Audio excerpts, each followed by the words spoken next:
আমরা যখন মঞ্চ নাটক দেখি আমার মনে হয় যে কোনো অভিনেতাই আমার সাথে একমত হবেন।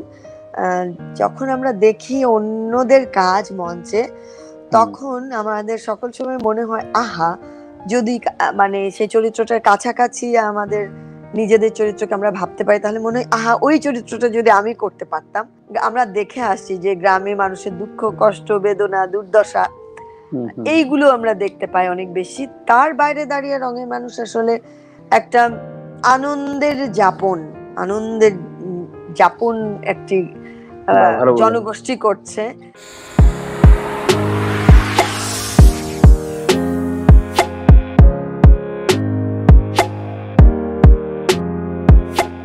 আমার মনে হয় যে যারা থিয়েটার করতে চান তারা থিয়েটারই করেন, থিয়েটার করে অন্য কাজ করেন। আর যারা চান না তারা চান না। অনেকে তো টেলিভিশনে যারা কাজ করেন তাদের কখনো এই ভাবনা নাও আসতে পারে যে আমি মঞ্চে কাজ করব, একেবারেই মঞ্চের সাথে তাদের বিন্দুমাত্র সংযোগও না থাকতে পারে। এমনকি তারা একটি মঞ্চ নাটকও না দেখে থাকতে পারেন। তা আমি শুরুতে এটা খুব বিশ্বাস করতে আমার অসুবিধা হতো। আমি ভাবতাম এটা কি কখনো হয় নাকি যে কেউ মঞ্চ নাটক দেখেননি, এমনকি নামও শোনেননি, একটি মাত্র মঞ্চ নাটক দেখেননি।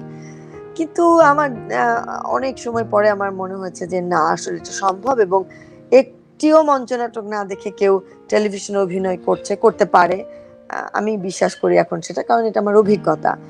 আর যারা করতে চান তারা করতে চান, যারা করেন না তারা করেন না। আমার মনে হয় যে এই দুটোকে এক করে ফেলার কোনো আসলে কারণ নেই, একদমই নেই। আমি মনে করি না, না ছোট বড় করে দেখার কোনো সুযোগই নেই আসলে। তার কারণ কোনটা ছোট কোনটা বড় কে নির্ধারণ করে? স্কুলের বইয়ের প্রথম বই শিশু ভোলানাথ রবীন্দ্রনাথের, একদম ছোটবেলায় পড়া। সেটাই প্রথম আমার বই পড়া। মানে বই পড়া বলতে যেটা বোঝায়, আমরা যেটাকে বলি যে আমরা পড়া শুরু করি আর কি, সেটা শিশু ভোলানাথ। আমার বাড়িতে অনেক বই ছিল, সেখান থেকে আমি শিশু ভোলানাথ পড়ি প্রথম। এবং সেই অর্থে কাব্য প্রীতি শিশু ভোলানাথ থেকেই আমি আসলে কবিতাতে চলে যাই। আমি ভীষণ ভাবেই কবিতা পড়তে পছন্দ করি। কবিতার আমার মনে হয় যে কবিতা এমন একটি বিষয় যে এটার ভিতরে থাকতে থাকতে হয় আর কি। কবিতা ভীষণ ভালোবাসার জায়গা, আমার কবিতা পড়তে পছন্দ করি। সেই জায়গা থেকে বলবো যে শিশু ভোলানাথ থেকে, তারপরে সুকান্ত, তারপরে আস্তে আস্তে মঞ্চে যখন কাজ করি আমরা, মানে আমার মনে হয় যে কেউ, বিশেষ করে আমি না নিজের দলে না, আমরা যখন মঞ্চ নাটক দেখি আমার মনে হয় যে কোনো অভিনেতাই আমার সাথে একমত হবেন। যখন আমরা দেখি অন্যদের কাজ মঞ্চে তখন আমাদের সকল সময় মনে হয় আহা যদি মানে সেই চরিত্রটার কাছাকাছি আমাদের নিজেদের চরিত্রকে আমরা ভাবতে পারি তাহলে মনে হয় আহা ওই চরিত্রটা যদি আমি করতে পারতাম। আর দর্শকের সাথে সবসময় মনে হয় একটা টেনশন কাজ করে আসলে তখন, ভালো বন্ধ।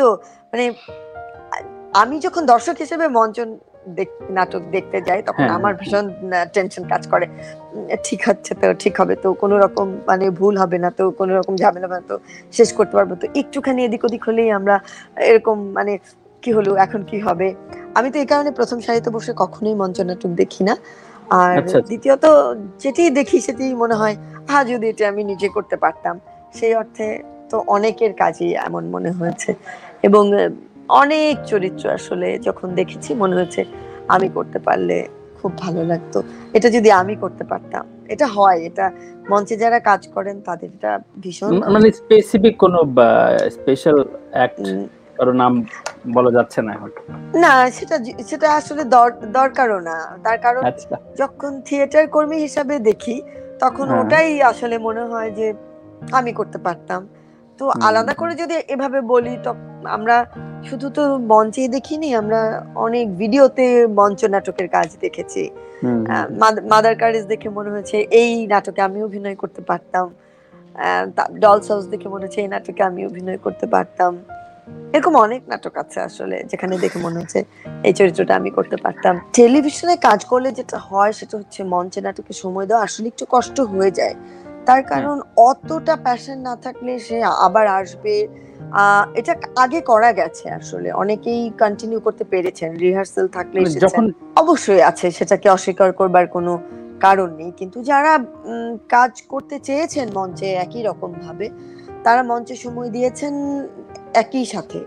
এখন আমি যদি আপনাকে, প্রথমেই আমরা আলিজাকের কথা বলছিলাম, তো যদি এমন হয় যে ছোটলু ভাই তো মঞ্চ এবং টেলিভিশন দুটোই একত্রে করেছেন, হয়তো যারা উনি হয়তো চয়েস করতে পারতেন যে কোনটা কখন করবেন, ওনার সেই পার্সোনালিটি ছিল, তাই না? কিন্তু অনেকের হয়তো সেটা থাকে না, তারা ডিরেক্টরকে কনভিন্স করতে পারেন না। কিন্তু একটা সময় ছিল, আমি নিজেই সেই সুবিধাটা নিয়েছি যে আমি নাটক, টেলিভিশন নাটকের রিহার্সাল থেকে মঞ্চ নাটকের রিহার্সাল এসেছি, অথবা ডিরেক্টররা ছেড়েছেন এবং মঞ্চ নাটক শুনলে শো থাকলে তারা ছেড়ে দিয়েছেন আগে, তেমন ভাবে কথাও বলে নেওয়া হতো বা শিডিউলটাও অমন করা হতো।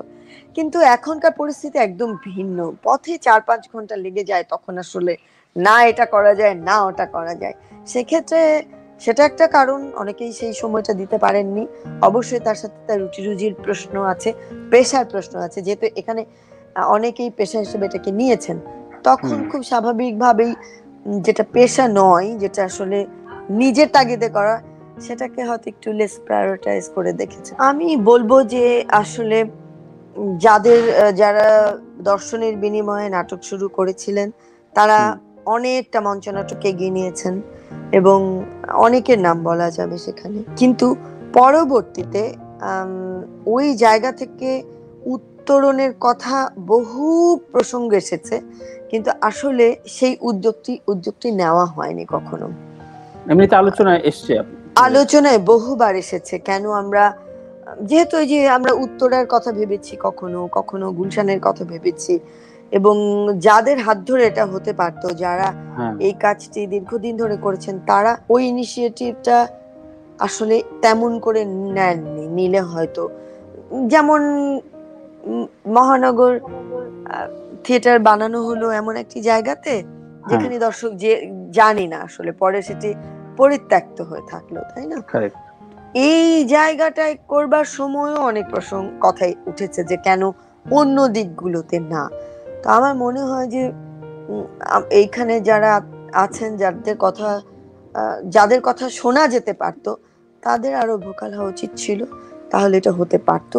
আর হলে চিপ বলবো না আমি, তাহলে সকল এলাকার মানুষ আসলে এই যানজট বলি আর সময় বাঁচিয়ে বলি থিয়েটার দেখতে যেতেন। কারণ যখন যে সময়টা মানুষ রেস্টুরেন্টে কাটান, সে সময়টা নিশ্চয়ই থিয়েটার দেখতেন মানুষ। এটা রাষ্ট্রীয়ভাবে একটা ভর্তুকি আছে এই দেশ, মানে অন্যান্য জায়গাতে থিয়েটার কর্মীরা বেতন পান, কাজ করেন সেইভাবে, কিন্তু বাংলাদেশে তো আসলে পেশা তৈরি হয়নি থিয়েটারে, সেটিও একটা বড় কারণ। থিয়েটার আসলে পেশা হয়ে ওঠেনি অনেক মানুষের, পেশার জায়গাতেও আমরা পৌঁছতে পারিনি, সেটি তো খুব গুরুত্বপূর্ণ একটি কারণ যে আমরা ওই জায়গায় যেতে। আমরা আসলে, আমি মনে হয় ভেতর থেকে আমরা কিছু অনুভব করছিলাম না, যে দর্শক প্রিয়তা পাবে সেটাও ভেবেও আমরা কাজ করিনি। এটা কাজ করতে করতে, হ্যাঁ একদমই তাই, আসলে কাজ করতে করতে বুঝতে পারছি যে যেই ধরনের কাজ সেই মুহূর্তে হচ্ছিল তার থেকে এটি আলাদা। আসলে খানিকটা সিরিয়াস, খানিকটা কমেডি, আমি বলবো কিছুটা ফার্স্ট, কিছুটা পলিটিক্যালও বটে, যদি মেসেজ গুলো খেয়াল করা যায় সেগুলো আছে। তো সেই জিনিসগুলোর বাইরে দাঁড়িয়ে মানুষ আসলে গ্রাম সকল সময় আমরা দেখে আসছি যে গ্রামে মানুষের দুঃখ, কষ্ট, বেদনা, দুর্দশা, এইগুলো আমরা দেখতে পাই অনেক বেশি। তার বাইরে দাঁড়িয়ে রঙের মানুষ আসলে একটা আনন্দের যাপন একটি জনগোষ্ঠী করছে, সেইটি বোধহয় উপভোগ করেছিলেন দর্শক অনেক বেশি আমার মনে হয়। তো আমরা কাজটি করতে করতে অতটা বুঝিনি, কিন্তু এই যে গ্রামে অনেকগুলো মানুষ একত্রে বিভিন্ন জায়গা থেকে আসছে যাচ্ছে, এক জায়গা হচ্ছে এবং নানান ধরনের সংযোগ স্থাপন হচ্ছে, এবং এই লাঠি খেলা, তো কুস্তি, তো অমুক তমুক, নানান রকম গ্রামীণ জিনিস এর ভেতরে আবার নতুন করে দেখা যাচ্ছে, সেগুলো আকৃষ্ট করে থাকতে পারে দর্শকের। হ্যাঁ, সেটা বলা যেতে পারে যে একটু কুষ্টিয়া অঞ্চলের ভাষা, সেটি দিয়ে শুরু করা হয়, কুষ্টিয়া পাবনা এই জায়গাটা থেকে। কিন্তু আমার মনে হয় মাসুম রেজা তার আগেই আসলে এই ভাষায় বেশ কয়েকটি নাটক লিখে ফেলেছিলেন। ধারাবাহিক হিসাবে হ্যাঁ বলা যাবে এটি প্রথম আর কি। আবার তার ধারাবাহিকতায় ভবের হাট আমরা দেখতে পাই।